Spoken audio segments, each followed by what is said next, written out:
The original It miniseries from 1990 definitely has its place in many people's memories. It either initiated or reinforced many people's fear of clowns.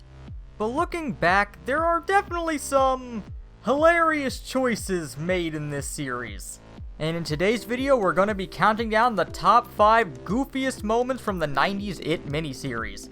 Hey guys, I'm Tim, and this is Hybrid Top 5. Number 5. And then what happened? The way the miniseries sets itself up, as opposed to the recently released movie, is that instead of splitting it up into 2 parts, the series starts with the main cast as adults, and all of the scenes with them as children are flashbacks, which has some unfortunate results on all the scenes where they're confronted by Pennywise. And the setup to these scenes are pretty decent. Pennywise starts to warp the world around them. Then he appears, begins to mock them, shows him his scary clown teeth, and then the flashback ends.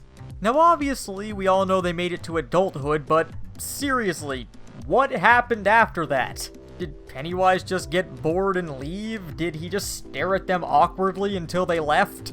This is more of a general issue with the miniseries itself, with its setup, and not a specific goofy thing from it, but it does lead to some hilarious implications of what possibly could have been the next thing that happened after this. Especially since through most of the flashback, Pennywise doesn't do anything to them, which is odd because we already know that he's abducted or killed children in the flashback itself.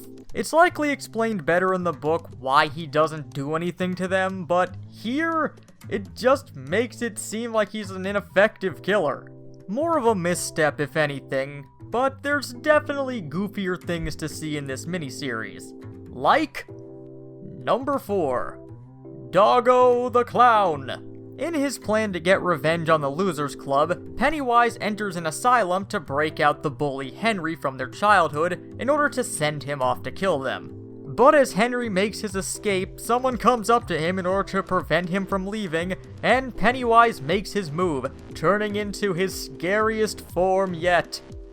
A dog in a clown suit! Now, in his defense, an angry attacking dog can be very scary, but why would he keep the clown suit? It's like he was trying to undercut his own terror in this scene. And why does Pennywise need Henry at all? He can warp the world around him, transform into anything he wants, and he clearly just killed a person in this scene, so why does he need Henry to go after the Losers Club? Pennywise, you're trying, but you may have to go back to the drawing board on this scheme. Number 3. The bird is the word. In the flashback to Stan's encounter with It, he's lured into a creepy old house when he's bird watching, only for the door to be locked behind him and to be attacked by a mummy. With no options left, he does the one thing he can think of. The only thing he could think of to do was to hold his bird book out in front of him like a shield and say as loud as he could the names of all the birds he could remember. Wait, what? And not only does this give the mummy pause, it also somehow unlocks the door.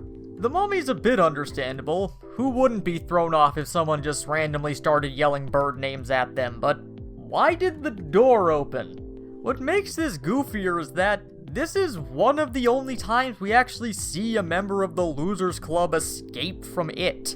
So, did stuff like this happen with all of them? Number 2. The library scene. When Richie arrives back in Derry in order to meet up with Mike, he enters the library, where Pennywise suddenly appears, and he begins to scare him in all the ways he knows how.